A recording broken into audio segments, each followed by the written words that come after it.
નમો હરિહંતાણમ નમો સિદ્ધાણમ નમો આયરિયાણમ નમો વસાયાણમ નમો લોય serve સાહુણમ meso પંચણ મુકારો serve પાવપણાશિર મંગલાણં ચ સવેસિમ હોય મંગલમ નમો હરિહંતાણમ નમો સિદ્ધાણમ નમો આયરિયાણમ નમો વસાયણમ નમો લોય serve સાહુણમ meso પંચણ મુકારો serve પાવપણાશિર મંગલાણં ચ સવેસિમ હોય મંગલમ નમો અરિહંતાણમ નમો સિદ્ધાણમ નમો આયરિયાણમ નમો વસાયાણમ નમો લોય સવ સાહુણમ મેસો પંચણ મુકારો સવ પાવપણાશિર મંગલાણં ચ સવેસિમ હોય મંગલમ અધોલોક ઉધ્વલોક તીર્ષાલોકમાં રહેલા દરેક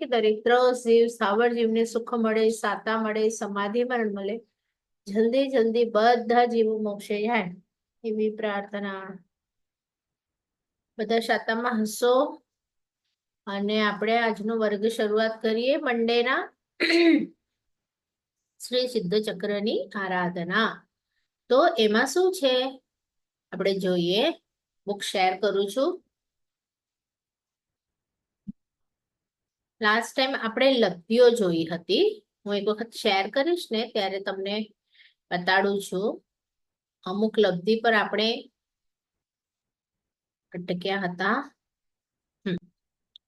તો આપણી ગાથા આપણી જે પ્રાર્થના હતી તે હું ફરીથી એક વખત બતાડું છું કે કઈ પ્રાર્થના હતી. સંસ્કૃત વાળી સિદ્ધાદયો દીક્ષુ. એમાં આપણે આ બીજી જોઈ અને એમાં ત્રીજી જે ગાથા હતી પેજ નંબર પણ કહું છું તમને. કોઈની પાસે પીડીએફ હોય તો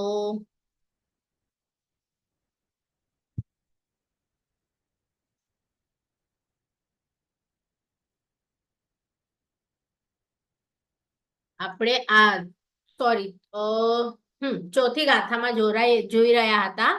અનાહત વ્યાપ્ત દિગસ્ટકે યત સલ્લબ્ધિ. તો આ જે લબ્ધિ છે એમાં કઈ કઈ લબ્ધિઓ આવે તો એ આપણે એક પછી એક જોઈ રહ્યા હતા. એમાં આપણે આઈ થિંક કેટલી જોઈ છે લબ્ધિઓ આપણે જોઈએ લાસ્ટ ક્લાસ. પેજ નંબર કોને 56.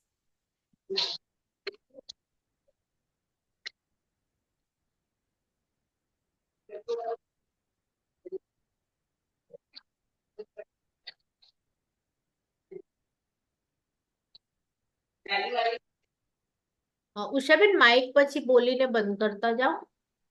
હા. આપણે જયારે પેજ અહીંયા શેર કરીએ છીએ ને ત્યાં ઉપર નંબર દેખાતા હોય છે આ લબ્ધિ માટેના. તો તમે સ્ક્રીન ઉપર જોશો ને તો મારા ખ્યાલથી આપણે આ બધી જોઈ હતી. કેટલા સુધી જોઈ હતી? 37.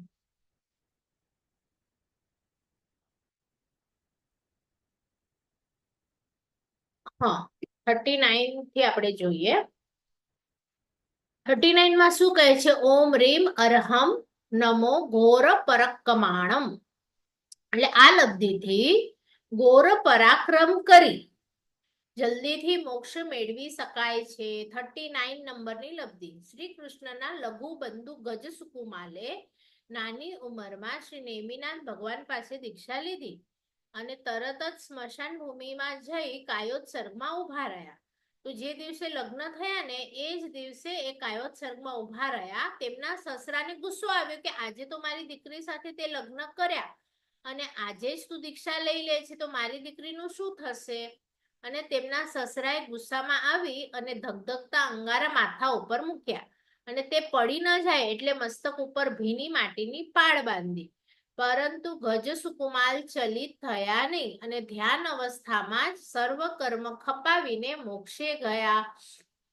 આવી મહાન પરાક્રમ કરવાની એક વિશિષ્ટ લબ્ધિ તે ઘોર પરાક્રમ લબ્ધિ કહેવાય. આપણી પાસે આવી લબ્ધિઓ નથી. આપણે તો જરાક તાવ આવે તો પણ ડરી જઈએ અને માથા ઉપર ધગધગતા મૂકે છે અને સામે મૂકનારને સસરા છે તો એ ઉપકારી લાગે છે, કારણ કે તમે મારો મોક્ષ જે દૂર હતો તે નજીક લઈ આવ્યા. એટલે સસરાને ગુસ્સાથી નથી જોતા. પછી સસરો એકચ્યુઅલી ડરી જાય છે કે આ તો કૃષ્ણ મહારાજાના ભાઈ છે અને આવી રીતે મરી ગયા તો મને બધા ગુસ્સો કરશે. હવે કૃષ્ણ મહારાજાને જેવો આવતો જોઈએ છે એકદમ ડરી અને એ પણ ત્યાં મરી જાય છે ડરથી. પણ આ જે નિર્વાણ થયું આમનું, કારણ કે ઘોર પર એ જ ભવમાં મોક્ષે ગયા છે, એટલે ત્યાં મૃત્યુ આપણે નહીં કહીશું, ગજસુકુમાર મોક્ષે ગયા. તો જે મોક્ષ લાંબો હતો એ સસરાએ લઈ આવ્યા, તો એમણે ઘોર પરાક્રમ સાધ્યું, તો એમની પાસે આ લબ્ધિ હતી. પછી 40મી લબ્ધિ ગઈ છે, ઓમ રીમ અરહમ નમો ઘોર ગુણ બંભયારીણમ. એટલે શું? તો જે મન વચન કાયાથી બ્રહ્મચર્યનું પાલન કરે છે તેને ઘોર ગુણ બ્રહ્મચારી કહેવાય છે, જેઓ બ્રહ્મચર્યનું ત્રિવિધે પાલન કરે છે. તો ત્રિવિધે એટલે મનથી પણ, વચનથી પણ, કાયાથી પણ. તો આપણે તિથિના કાયાથી બ્રહ્મચર્ય પાલન કરીએ કે વચનથી કઈ એવું એવું ન બોલીએ, પણ મનમાં પણ બ્રહ્મચર્યનું કડક પાલન આપણને હજી પોસિબલ નથી. તો આપણને એ સંબંધી કોઈક વિચારો આવી જાય, આત્માની રમણતામાં જ આ લોકો રહે, મનથી પણ નહીં, વચનથી પણ નહીં, કાયાથી પણ નહીં, આત્મામાં જ રમણતા હોય એવા લોકોને ઘોર ગુણ બ્રહ્મચારી કહેવાય. અને તેમનો કોઈ મનોરથ ખાલી જતો નથી, જે પણ એ ઈચ્છે એ એમને મળી જાય. 41મું ઓમ રીમ અરહમ નમો આમો સહી પત્તાણમ. એટલે શું? આમર્ષ ઔષધિની પ્રાપ્તિથી એવી લબ્ધિ પ્રગટ થાય છે કે વ્યક્તિના સ્પર્શ માત્રથી રોગ મટી જાય. એક મહાત્માને આજીવન રોગીઓની સેવા કરતા એવી શક્તિ પ્રાપ્ત થઈ છે. જો કોઈ પૈસાથી નથી મળી કે કોઈ કે આશીર્વાદ નથી આપ્યા, પણ આ લબ્ધિ પ્રાપ્ત થઈ છે જાતે. શું કર્યું એમણે? આ જીવન એ સંતે રોગીઓની સેવા કરી. તો જે શુભ ભાવ હતો એના થકી કર્મ સત્તા એમને આવી શક્તિ આપે છે. તો એ કોઈ પણ રોગીના માથે હાથ ફેરવે તો એ નિરોગી થઈ જાય. તો આવી લબ્ધિનું આ તમને ઘણી બધી આપણે કથાઓ મારા સાહેબો કહેતા હોય છે કે એક મુનિ ભગવંત એકદમ બીમાર હતા, એમને એક દેવને મન થાય છે કે હું તમને તમારા રોગોથી દૂર કરી આપું, તમે માનો તો મુનિ કહે છે કે તારી તો મને જરૂર નથી. મારી એક થૂક પોતાની આંગળી ઉપર જરાક લગાડે છે અને કહે છે કે જો મારી થૂકમાં એટલી તાકાત છે કે આખી આંગળી સુવર્ણની થઈ ગઈ એમની. તો એ મુનિ ભગવંતો જેટલું જેટલું પૂતગલથી દૂર થતા જાય છે એટલી એટલી એ લોકોને લબ્ધિઓ પ્રાપ્ત થતી જાય છે. તો અહીંયા એના પછીની જે છે ને એમાં પણ એવું જ છે. જો ઓમ રીમ અરહમ નમો ખેલો સહી પત્તાણમ. એટલે આ લબ્ધથી શ્લેષ્મ એટલે કે કફનો બળખો એ થૂકે છે ને મહાત્મા, તો પણ ઔષધિ બની જાય છે. એટલે કે એ તમે એમની થૂક ક્યાંક લગાડો ને તો પણ તમારો રોગ મટી જાય એમ. પછી 43મી છે ઓમ રીમ અરહમ નમો જલો સહી પત્તાણમ. તો જલ એટલે શરીરનો મેલ. આ લબ્ધિથી શરીરના મેલમાં કસ્તુરી જેવી સુગંધ હોય છે, જેનો ઉપયોગ કરતા અનેક પ્રકારના રોગો મટી જાય છે. 44મી ઓમ રીમ અરહમ નમો વિપો વિપ વિપ બોલવાનું, પછી પો સહિ પત્તાણમ, કારણ કે ડબલ પ છે. વિપ પો સહિ પત્તાણમ. વિપ્રુટ એટલે ઝાડો પેશાબ દુર્ગંધ વગરના હોય, તેમના કોઈ પણ બિંદુઓના સ્પર્શ માત્રેથી રોગીના રોગ મટી જાય. ઓમ રીમ અરહમ એટલે અસુચિઓ પણ એમની દવા બની ગઈ છે. એવી અસુચિ એમની આપણે કહીએ ને કે એમને પણ અડીએ તોય આપણા રોગ મટી જાય. એટલે અંદર કેટલી શુદ્ધિ હશે, કેટલા શુભ ભાવ હશે કે અસુચિ પણ સારી વસ્તુ બની ગઈ છે. ઓમ રીમ અરહમ નમો સવ્વો સહી પત્તાણમ. સવ્વો એટલે કે બધી વસ્તુઓ, તો જેના નખ પણ, કેશ પણ, દાંત વગેરેમાં પણ ઔષધિ ગુણો પ્રાપ્ત થાય, જેનો ઉપયોગ કરતા અનેક રોગો મટી જાય. જેમ કે પ્રભુના તમે જુઓ જ્યારે નિર્વાણ પામે છે ને ત્યારે એમની જે રાખ છે લેવા માટે આટલી પડાપડી થાય, એટલે એમના દરેકે દરેક અંગ, દરેકે દરેક રોમ પ્રદેશ એટલા શુદ્ધ થઈ જાય કે એમને માત્ર આપણે આપણી પાસે પણ રાખીએ ને તોય આપણને કંઈ ન થાય રોગ વગેરે, અને આપણને કોઈ હરાવી પણ ન શકે. તો એ એક ઓરાનો પ્રભાવ હોય છે. તો એ ઓરા કેટલી શુદ્ધ હશે.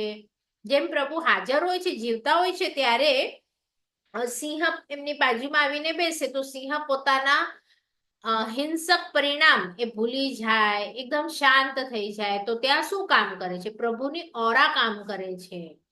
તો પ્રભુની એટલી અંદરથી શાંતિ અહિંસા વાળી ઓરા નીકળે છે કે એના સર્કલમાં જે પ્રાણીઓ આવી જાય છે બધા એકદમ શાંત થઈ જાય છે. પછી 46મો છે ઓમ રીમ અરહમ નમો મલબલીણમ. આ અસાધારણ લબ્ધિ છે. આ લબ્ધિધર માત્ર અંતર્મુહૂર્તમાં, જો કેવી લબ્ધિ છે, સમસ્ત શ્રુત સમુદ્રનું અવગાહન કરી શકે છે. એટલે કે અંતર્મુહૂર્ત કાળમાં સમસ્ત સુશ્રુતનું પુનરાવર્તન કરી શકે છે.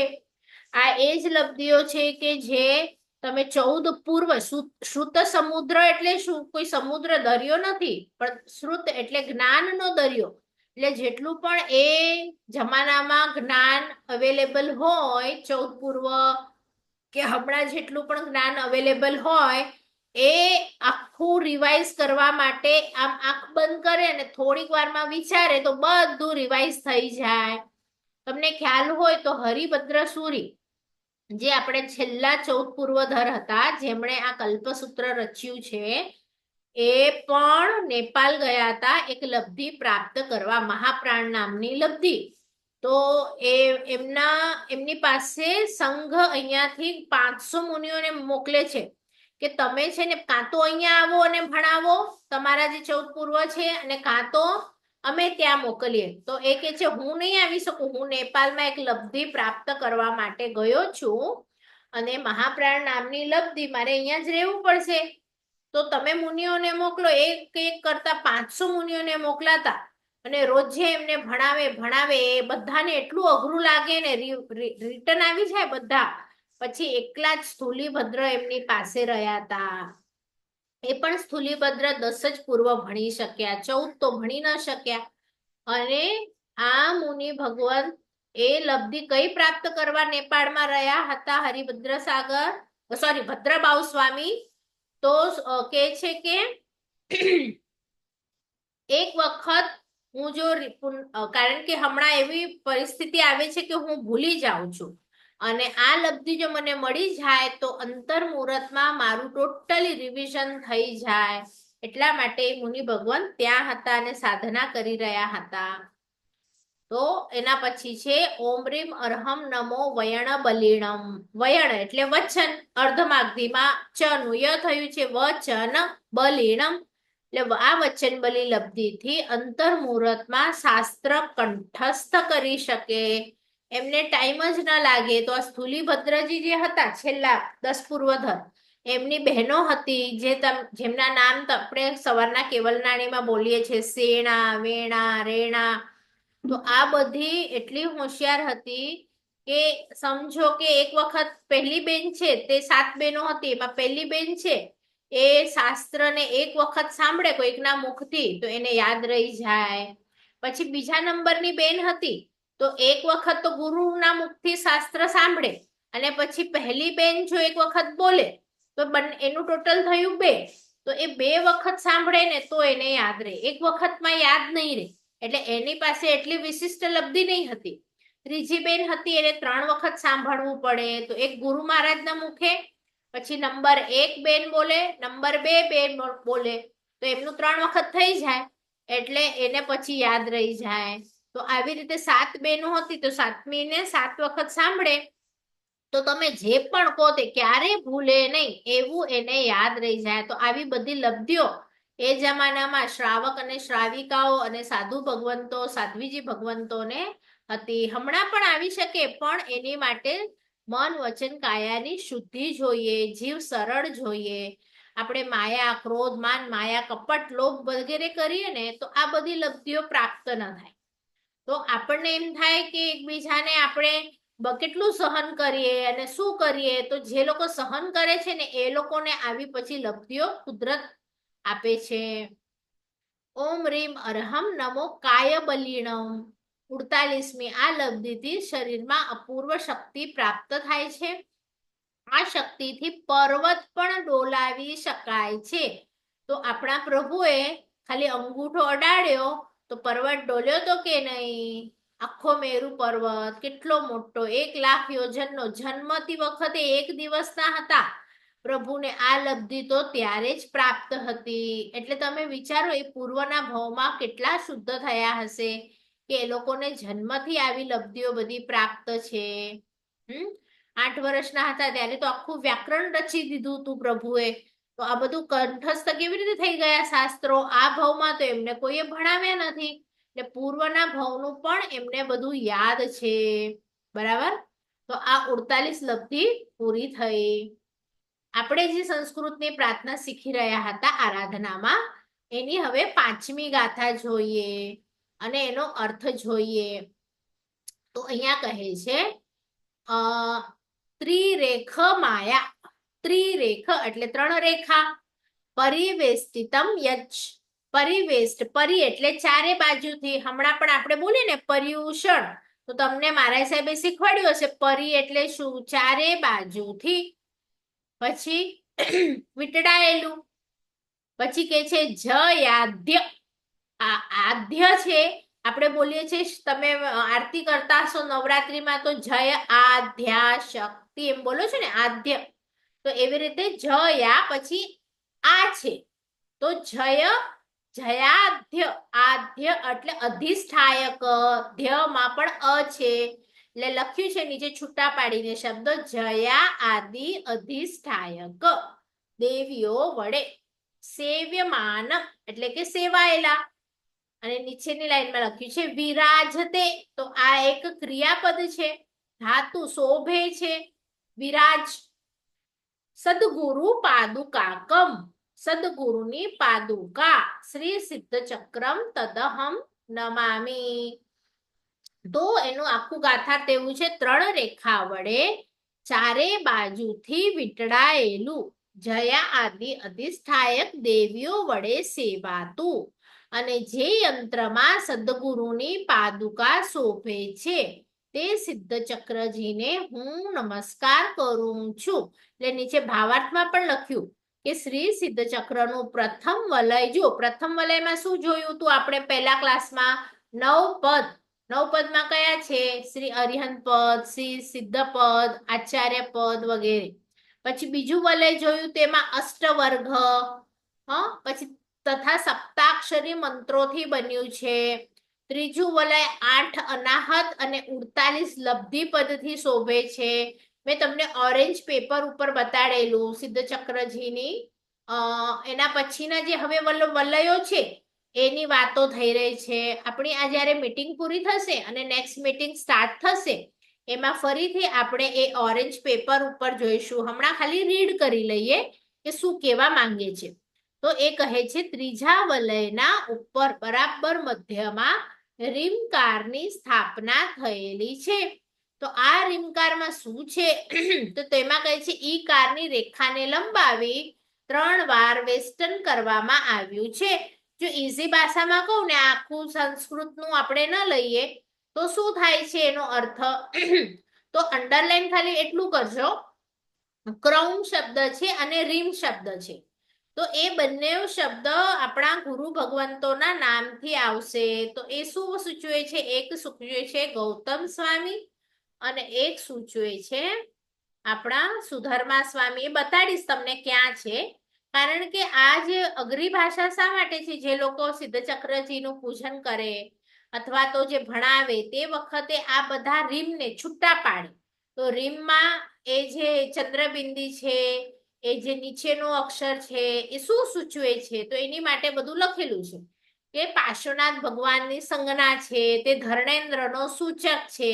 તેમાં બિંદુવાળો ચોથો સ્વર એટલે કે રીમના ઈ જે છે તે પદ્માવતી દેવીની સંજ્ઞા છે.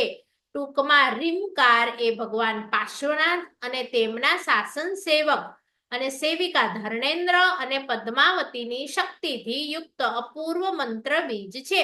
એટલે રીમ જ્યારે આપણે બોલીએ ઓમ રીમ શ્રી પાર્શ્વનાથાય એમ બોલીએ તો એમાં જે રીમ છે એમાં આપણે છે તે પાર્શ્વનાથ ભગવાનનું છે, પછી પદ્માવતીનું શું છે, અને ધર્મેન્દ્ર માટે શું મૂક્યું છે, ત્રણેયને આપણે જોડીએ તો એ આખું રીમ ખાલી બોલો તો એમાં ત્રણે ત્રણ આવી ગયા, પાર્શ્વનાથ પણ આવી ગયા, ધર્મેન્દ્ર પણ આવી ગયા અને પદ્માવતી પણ આવી ગયા. કેવી રીતે એ આપણે પેપરમાં જોઈએ. હમણાં ખાલી એનો અર્થ શું છે એ આપણે જોઈએ છે. તો આ ઘણા બધા વલયોથી સિદ્ધચક્રજીનું યંત્ર બનેલું છે. તો હવે એમાં કહે છે કે આ ચોથું વલય આપણે જ્યારે જોઈશું એમાં સદગુરુ પાદુકા આવશે. તો સદગુરુ પાદુકા એટલે શું? તો જે તમે રામાયણમાં જોઈ હશે પાદુકા, પગમાં પહેરવાના લાકડાના ચપ્પલ જેવું, સ્લીપર જેવું.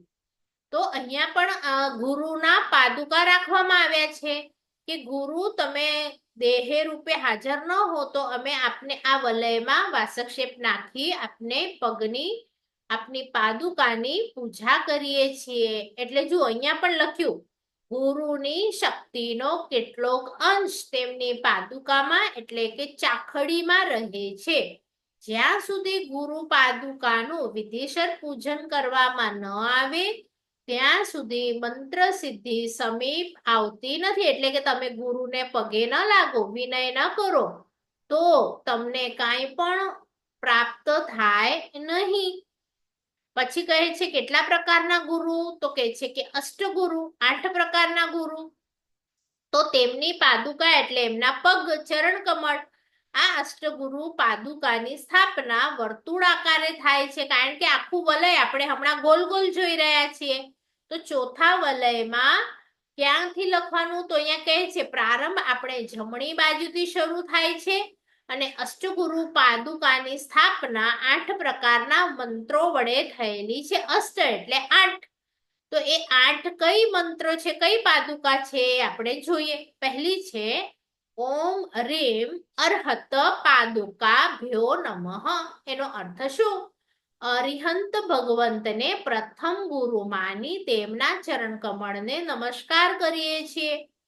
બીજામાં આપણે સિદ્ધ ભગવંતોને નમસ્કાર કરીએ છીએ. ત્રીજામાં આપણે ગણધર પ્રભુની પાદુકા એટલે શું? તે ચપ્પલ ડ્રો નથી કરેલી, એમના પગને આપણે વંદન કરીએ છીએ. એવી રીતે લેવાનું છે. એટલે ભગવાનથી ગણધર કોણ છે? તો લખ્યું ભગવાનના મુખેથી નીકળતી વાણીને ઝીલી તેને ગણધર ભગવંતો અક્ષર દેહ આપે છે. એટલે પ્રભુએ કઈ આગમો નથી રચ્યા. તો 14 પૂર્વ તો ગણધર ભગવંતોએ બનાવ્યા છે. તો એ અક્ષરનું દેહ આપે છે, તે આપણા ઉપર મહાન ઉપકાર કરે છે માટે એમને ત્રીજામાં આપણે એમને વંદન કરીએ છીએ. પણ હમણાં તો ગણધર ભગવંતો પણ નથી. તો પછી ચોથામાં આપણે કોને વંદન કરીએ છીએ? તો કહે છે ચોથામાં અરિહંત સિદ્ધ અને ગણધર ભગવંત પછી સામાન્ય ગુરુ કે જે આપણને આ બધું સમજાવે છે એમને આપણે વંદન કરીએ, કારણ કે એ ન હોય તો અમને આ બધું કોણ સમજાવે? તો એમની પાદુકાને આપણે મારા નમસ્કાર હોજો. પછી પાંચમામાં છે ઓમ રેમ પરમ ગુરુ પાદુકાભ્યો નમઃ. એટલે શું? તો પરમ ગુરુ એટલે લખ્યું પેલી લાઈનમાં કે ગુરુના પણ ગુરુ, તે પરમ ગુરુ કહેવાય. એમના એટલે મારા ગુરુઓના પણ જે ગુરુ હોય, હમણાં મને જે સમજાવે છે એમના જે ગુરુ છે અમારી માટે શું થઈ ગયા? પરમ ગુરુ. તો એ પરમ ગુરુને પણ અમે નમસ્કાર કરીએ છીએ. પછી છઠ્ઠામાં શું લખ્યું? જેઓ અદ્રષ્ટપણે ગુરુનું કામ કરી રહ્યા છે તેમના ચરણ કમળ વંદનીય છે. આપણાથી ત્રણેય કાળમાં ન જોવાયેલા ગુરુ પણ અદ્રષ્ટ ગુરુ છે. કેટલાક મહાત્માઓ જન સંસર્ગથી દૂર રહી એકાંતમાં વસે છે, તો ત્યાં ધ્યાન આદિ ક્રિયાઓમાં મસ્ત છે. તો તેમના પ્રત્યે કૃતજ્ઞતા બતાવવી તે પણ આપણું કર્તવ્ય છે કે ભલે હમણાં અહીંયા હાજર નથી પણ એ પોતાની સાધનામાં મસ્ત છે. તો જે એવા ગુરુઓ છે અદ્રષ્ટ, મને દેખાતા નથી, મને મળ્યા નથી, એવા બધાને પણ હું નમસ્કાર કરું છું. પછી સાતમામાં કહે છે ઓમ રીમ અનંત ગુરુ પાદુકાભ્યો નમઃ. અનંત એટલે કે જેનો અંત જ નથી. ભૂતકાળમાં આટલા ગુરુઓ થઈ ગયા એ બધાને, કારણ કે એમનાથી એના પાછળની પેઢીને આવ્યું, એમનાથી એની પાછળની પેઢીને આવ્યું, કે જેટલા પણ ભૂતકાળમાં અનંત થઈ ગયા છે એ બધાને હું વંદન કરું છું. હવે જે ભવિષ્યમાં થશે તો ઓમ રીમ અનંત અનંત, તો એ ભવિષ્યમાં પણ હજી ઘણો મોટો કાળ છે, તો એ બધામાં જેટલા થવાના છે એ બધાને અહીંયા અમે વંદન કરીએ છીએ. તો આવી રીતે આપણે 8 ગુરુ પાદુકાના ત્યાં વલય હશે પેપરમાં એ હું બતાડું છું.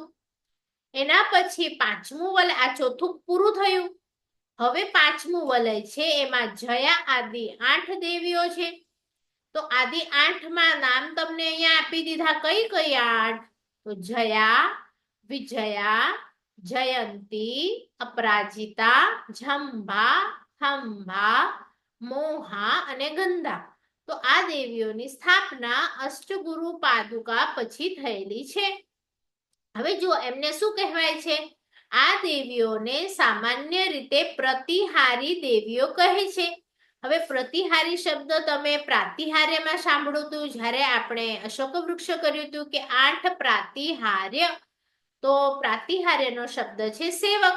તો આ જે દેવીઓ છે એ સેવિકા દેવીઓ છે, આપણી શાસનની સેવામાં હાજર રહે છે. તો કેવી રીતે? તો જો નીચે લખ્યું છે કે આ 8 દેવીઓમાં પ્રથમની 2 દેવીઓ વિશેષ પ્રસિદ્ધ છે, કારણ કે એમની કથાઓ આપણને જ્યારે મારા સાહેબ ચોમાસીના 4 મહિના જે સંભળાવે છે એમાં આવે છે કે આ દેવીઓ કેવી રીતે આવી, કેવી રીતે હેલ્પ કર્યું. બરાબર? આપણી મીટિંગ 10 મિનિટમાં બંધ થશે, પછી 10 મિનિટ રહીને બધા જોડાજો ફરીથી. તો અહીંયા કહે છે શ્રી માનદેવ સુરી મહારાજ સાહેબ વિક્રમની 7મી સદીના અંતે થયા. તેઓએ શાકંભરી નગરીમાં ફાટી નીકળેલા મહામારી રોગને સમાવવા આ જુઓ જયા, વિજયા, અજેતા એટલે કે બીજું નામ જેનું જયંતી છે, અપરાજિતા એમની સહાય લીધી હતી.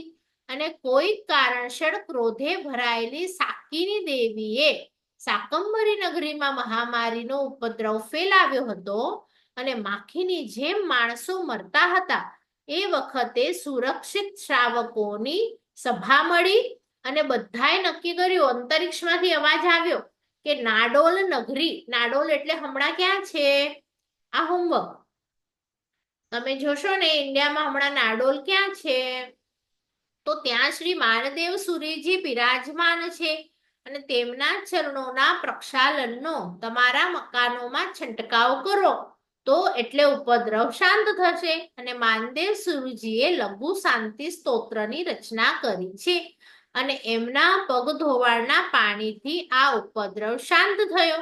તો આ લોકોએ એ વખતે આ દેવીઓની આરાધના કરી હતી. મેં કીધું ને શાસનમાં કોઈ પણ પ્રોબ્લેમ આવે અને આપણે આ દેવીઓને યાદ કરીએ તો એ લોકો હાજર હોય. એ લોકો કઈ મોક્ષમાં નથી ગઈ આ દેવીઓ, એટલે આપણને હેલ્પ કરી શકે. પછી લખ્યું 6થા વલયમાં કોને આપણે પૂછીએ તો કે છે યંત્રના અધિષ્ઠાયક દેવ. તો આ યંત્ર જે આપણે સિદ્ધચક્રની આરાધના કરીશું તો એના મુખ્ય અધિષ્ઠાયક દેવ છે વિમલેશ્વર યક્ષ. આ દેવ છે અને આ સમકિત દેવ છે, એટલે એને તમે સમકિત સહિત હોય ને એને આપણે ક્યારે પણ વિમલેશ્વર દેવની માળા નથી ફેરવાની, પણ તમે જો સિદ્ધચક્રની આરાધના કરો તો આ સમકિતી દેવ ખુશ થાય અને આપણા પર રીઝે, તો આપણને મોક્ષની નજીક લઈ જાય. તો મુખ્ય દેવી શ્રી ચક્રેશ્વરી છે. તો એમના આ મંત્રમાં હું તમને એક ડેરીઓ બનાવી છે નીચે, જે તમને મંદિર જેવું દેખાય છે ને રાઈટ સાઈડ અને લેફ્ટ સાઈડ યંત્રમાં, તો ત્યાં એમની વિશેષ સ્થાપના પણ કરવામાં આવી છે દેવ દેવીની, એ પણ હું તમને પેપર ઉપર બતાડું છું. તો આનું ખાલી યાદ એટલું જ રાખવાનું કે સિદ્ધચક્ર યંત્રના મુખ્ય દેવ છે વિમલેશ્વર અને દેવી છે ચક્રેશ્વરી. એટલે ઘણા સંઘોમાં જો આપણે ચક્રેશ્વરી દેવીના જાપ કરતા હોઈએ છીએ, ભક્તિ ભાવનામાં એમને વંદન કરતા હોઈએ છીએ. બરાબર? પછી છે બાકીના અધિષ્ઠાયકોના નામ હાલમાં અપ્રસિદ્ધ છે, એટલે આપણને કદાચ નથી ખબર. તો એ અપ્રસિદ્ધ દેવ દેવીની ડેરી, એવી રીતે એક ડેરી આપણે આ યંત્રમાં બનાવી છે અને એને પણ આપણે પૂજીશું. કે કદાચ અમને તમારા નામ ખબર ન હોય અને તમે કદાચ હમણાં અપ્રસિદ્ધ હો તો પણ અમે તમારી પૂજા કરીએ છીએ. એટલે અપ્રસિદ્ધ સિદ્ધ ચક્ર અધિષ્ઠાયકનો નિર્દેશ કર્યો છે. એટલે ક્ષેત્રપાલને પણ અધિષ્ઠાયક દેવોમાં ગણ્યા છે. આપણે એક વખત બહુ પહેલા અધિષ્ઠાયક દેવની સંધિ પણ છૂટી પાડી હતી કે અધિષ્ઠાયક કોઈક દેવ ક્યારે બને. તો અનુષ્ઠાન શબ્દ ક્યાંથી આવ્યું? તો પહેલા અનુ અને અધિ એ લોકોનું એ જોઈશું કયો ક્લાસમાં આપણે લીધું તું. જો હશે તો એક વખત ફરીથી આપણે ગ્રુપ ઉપર એ ક્લાસની રેકોર્ડિંગ મૂકીશું. એમાં ડિટેલમાં આપણે અધિષ્ઠાયક દેવ અને અનુષ્ઠાન શબ્દને આપણે સમજાવ્યું હતું. અહીંયા લખે છે અન્ય 16 દેવદેવીઓના નામ છઠ્ઠા વલયમાં બતાડ્યા છે અને કુલ એમાં 20 દેવદેવીઓ થાય છે. આ છઠ્ઠા વલયમાં યંત્રના અધિષ્ઠાયક દેવો છે. હવે આપણે 7મું વલય જોશું. એની માટે ગાથા નંબર 6 છે અને ગાથા નંબર 6 માં શું કહેવા માંગે છે? તો જુઓ શું કહે છે. મૂલ ગ્રહમ. તો મૂલ ગ્રહ 9 છે. તમે નવગ્રહ મંદિર જોયું હશે ઘણી જગ્યા ઉપર. એક આપણે હૈદરાબાદમાં પણ છે. તો આવી રીતે મૂળ નવગ્રહ. પછી એ ક્યાં છે? તો કહે છે કંઠ નિધિ છે પાર્શ્વ. કંઠના ભાગમાં હમણાં તમારી જેમ બોડી છે તો એ બોડીમાં કંઠ ક્યાં છે? ગળું ઉપર છે. તો એમ કહે છે મૂળ ભાગમાં એટલે કે નીચેની સાઈડ જે તમારા સિદ્ધચક્ર યંત્રમાં 9 ખાના જેવું દેખાય છે તમને, 9 બેઝ ખાના, એમાં નવગ્રહ છે. અને યંત્રની ઉપરની સાઈડ તમે ઘડાની જેમ કળશ જેવું હોય ને ઘડું, તો એ કળશનું ઘડા જેવામાં તમને 9 ભાગ દેખાશે. તો એ 9 ભાગમાં 9 નિધિ આપેલી છે. અને પાર્શ્વ છે તો પાર્શ્વનો અર્થ પાર્શ્વનાથ નથી. પાર્શ્વ એટલે અર્ધમાગધીમાં પડખે, બાજુ. આપણે પાર્શ્વનાથ ભગવાનનું નામ કેમ પડ્યું? તો ત્યારે પણ આપણે જોયું હતું કે એમને માતા છે એમને પોતાના પડખે સૂતા હતા, એ પડખેથી નાગને જતો જોયો પડખેથી, એટલે પ્રભુનું નામ પાર્શ્વ પડ્યું હતું. તો અહીંયા જે પાર્શ્વ છે તે પ્રભુ નથી, પણ જો તમે નીચે જુઓ છે તે નવગ્રહ છે, તમે ઉપર જુઓ છો તે નવનિધિ છે. અને હવે પડખામાં શું છે એ કહે છે. તો દ્વય શબ્દ છે એટલે બંને. તો બંને પડખામાં કોણ છે આ યંત્રના? તો કહે છે યક્ષ અને યક્ષિણી તથા 16 વિદ્યા દેવીઓનો સમૂહ. તો આવી રીતે છે. અને ગુણ અણજ્ઞય, જ્ઞય બોલવાનું પ્રોપર. તો એ જ્ઞય શબ્દ શું સૂચવે છે? તો અહીંયા કહે છે ગુણજ્ઞ પ્રવૃષો વડે ચિંતન કરાય છે. એટલે કે આ બધા આપણે નીચેનું પૂરું કરી લઈએ પછી આખું ગાથા સાથે વાંચીએ. તો યદ ધ્યાયતે, હવે જે એમને યાદ કરે છે, ધ્યાયતે શું થાય છે? શ્રી કલશૈક રૂપમ. તો આવી રીતે આપણે જો આ બધાને ગોઠવીએ, કોઈકને નીચે ગોઠવીએ, કોઈકને કંઠ પર ગોઠવીએ અને કોઈકને બે સાઈડ ગોઠવીએ, તો કહે છે શું બને? તો કહે છે કળશ જેવું એક સ્વરૂપ બનશે. તો તમે તમારી પાસે જો યંત્રનો ફોટો હોય તો કળશ જેવો એક શેપ બનેલો હશે. અને એવા શ્રી સિદ્ધ ચક્રમ તદહમ નમામી, એટલે એવાને હું નમું છું.